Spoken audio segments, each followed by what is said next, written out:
নমস্কার। রাজ্যের সমস্ত অন্নদাতা কৃষকদের জন্য আজকের ব্রেকিং আপডেট। কৃষক বন্ধু প্রকল্প সহ পিএম কিষাণ প্রকল্প নিয়ে আজ একটা গুরুত্বপূর্ণ আপডেট এবং বিরাট বড় কিছু তথ্য নিয়ে আজকের এই ভিডিও, যা আপনাদের প্রত্যেকে জানা উচিত। গত কয়েকদিন ধরেই একটা খবর চারিদিকে খুব ঘুরপাক খাচ্ছে যে কৃষক বন্ধু প্রকল্প সত্যিই বন্ধ হয়ে গেল, বা এই কৃষক বন্ধু প্রকল্পের ভবিষ্যৎ কী, কারা টাকা পাবেন, কাদের নাম বাতিল হবে এবং সত্যি সত্যি টাকার পরিমাণ কত বাড়ানো হলো। এই সমস্ত বিষয় নিয়ে সরকারের পক্ষ থেকে, বিশেষ করে অর্থমন্ত্রী এবং কৃষিমন্ত্রীর তরফ থেকে অত্যন্ত বড় ঘোষণা করা হয়েছে। আজকের ভিডিওতে আমরা একদম বিস্তারিত আলোচনা করব যে এই প্রকল্পগুলো নবান্ন থেকে কি সিদ্ধান্ত নেওয়া হয়েছে এই বিষয়ে, কাদের নাম বাদ পড়ছে এবং পিএম কিষাণ প্রকল্প নিয়ে বড় সুখবর কাদের জন্য। তাই ভিডিওটি একটুও মিস না করে প্রত্যেকে শেষ পর্যন্ত দেখুন। আর আপনারা যদি আমাদের চ্যানেলে নতুন হয়ে থাকেন, তাহলে এই রকম সরকারি গুরুত্বপূর্ণ আপডেট প্রতিদিন পাওয়ার জন্য চ্যানেলটিকে এক্ষুনি সাবস্ক্রাইব করে পাশে থাকা বেল আইকনটি অল করে রাখুন।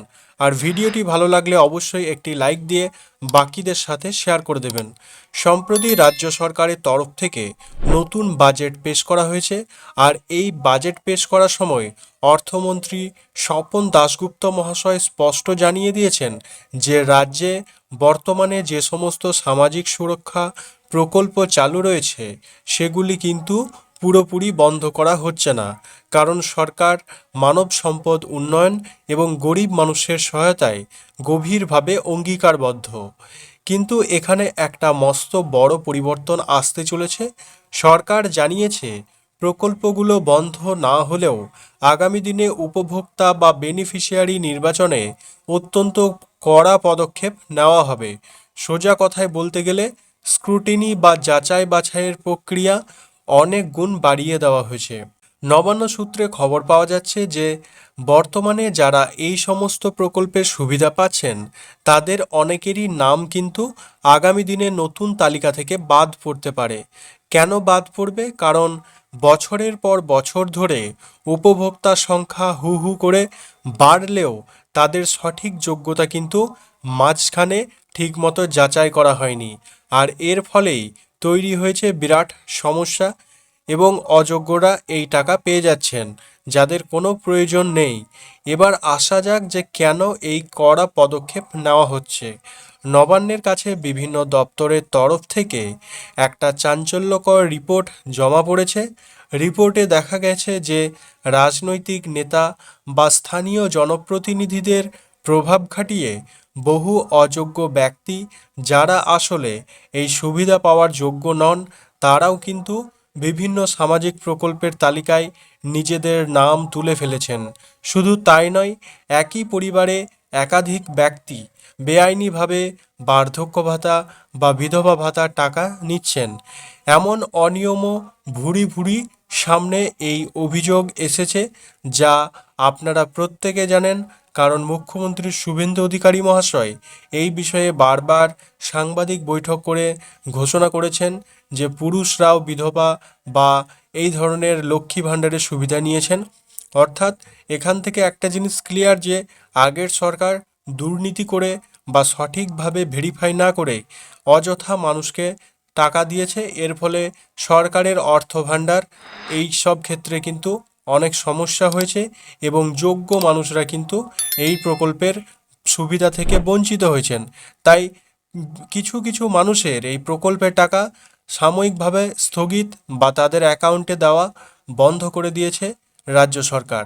সরকার এই সিদ্ধান্ত নিয়েছে এবং জনকল্যাণ শিবির বা অন্যান্য সরকারি অফিসের মাধ্যমে নতুন করে আবেদনপত্র জমা নেওয়া হবে এবং এবার একেবারে নতুন কিছু শর্ত বা নিয়ম লাগু করা হবে।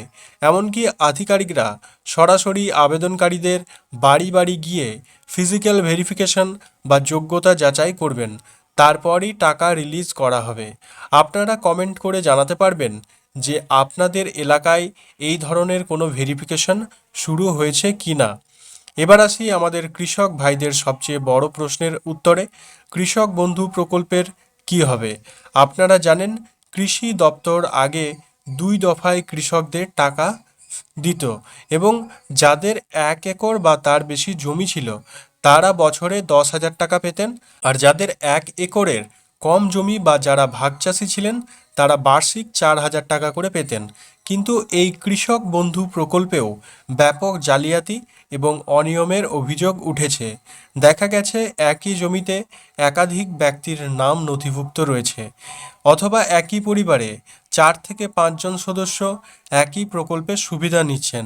কৃষি দপ্তরের আধিকারিকদের একাংশের দাবি, এই অনিয়মের কারণেই প্রায় 40% বা তারও বেশি ভুয়ো নাম তালিকা থেকে বাদ পড়তে পারে।